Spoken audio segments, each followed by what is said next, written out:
Now we're going to get into some of the real details of this building, and this gets a little bit fussy, but it's going to make the difference between an average building and an outstanding building. And the first thing we're going to do is paint the concrete lines on the building. If you notice, the building has a line of concrete above what I would call the cinder block lines here. There's a line of concrete here, and there is of course a concrete sill underneath all of the windows. And what we're going to do is spend just a little bit of time painting those things. For that, I've got some concrete paint. This is kind of a putty colored paint. And we're going to use a nice small brush. This is a brush that has a nice pointed tip on it, and we'll really be able to get into those lines. So it's just a question of getting onto those concrete lines, trying to stay as best you can on them. If you happen to slip as you're doing it, we can go back and touch up the paint, but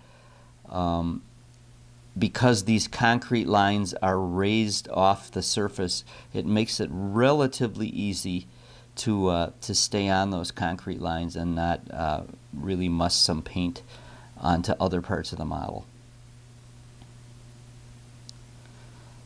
As I said, this is just a little bit fussy, but in the end it will really make the model stand out and look much more realistic.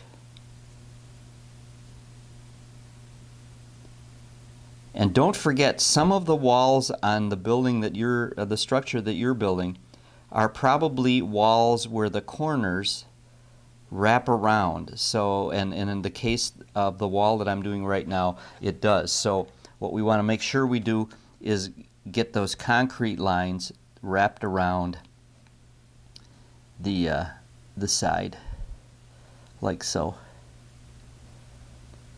And do both sides. And of course, we'll do underneath the window. Just that concrete sill.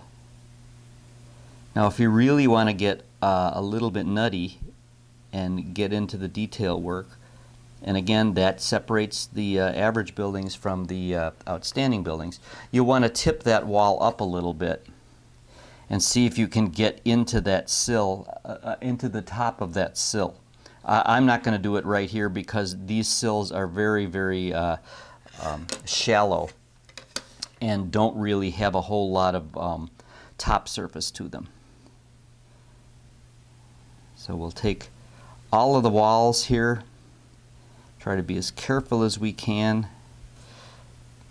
If you get a nice drip of paint on that brush, it will just spread very, very nicely underneath those or onto those sills,